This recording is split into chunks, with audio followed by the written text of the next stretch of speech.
Representative Orcutt, you're sponsoring House Bill 1478, a moratorium on rulemaking. What does that mean, and why is this important to your district and to all of Washington State? Well, to put a moratorium on rulemaking would mean just stop writing new rules.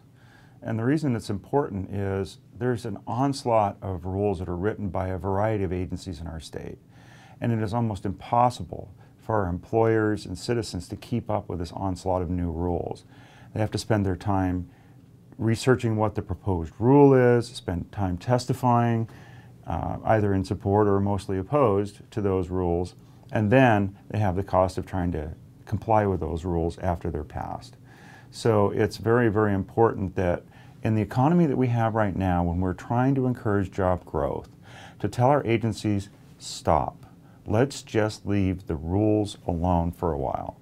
Give our employers a chance to expand their businesses, to hire people back to work, and then let's take a look and see what's really necessary.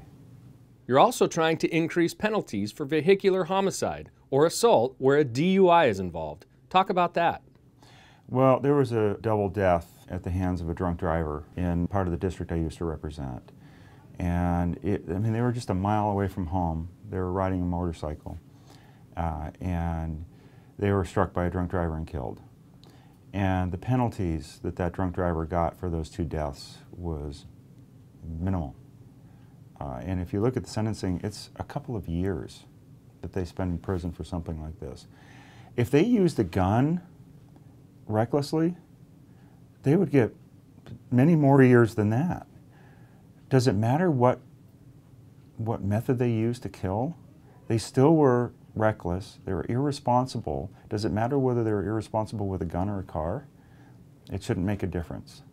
The death still occurred, and it still occurred at the hands of that particular individual. I think we need to make a very strong statement that we will not tolerate drunk driving on our roads. You are now the ranking Republican on the House Transportation Committee. What issues does this committee work on, and what new challenges do you face? We deal with a whole host of transportation issues, roads and bridges, the construction of roads and bridges, as well as the maintenance.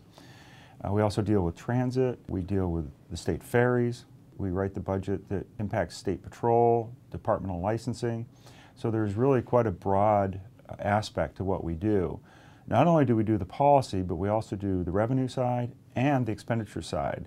So this is really kind of a super committee, maybe even more so than Ways and Means. One of the really big challenges that we have today is our gas tax is done on a per gallon. And we're seeing vehicles become more and more fuel efficient.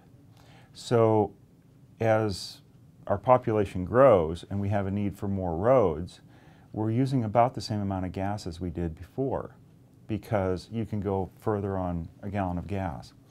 So one of our big challenges is going to be is how does our transportation financing keep up with the new fuel economy standards? And one of the big issues is we're going to see the fuel economy increase tremendously in the passenger car sector of our gas tax. Because right now the federal standard says the average fuel efficiency has to be 25 miles per gallon. In 12 years that will rise to 54.5 miles per gallon, which means they're going to be going even that much further on a gallon of gas. So that's that many more miles. And so trying to figure out how to keep our transportation infrastructure in good shape, add to it as we need to, and to do it in a way that is fair and equitable to all users of our highways is going to be our biggest challenge.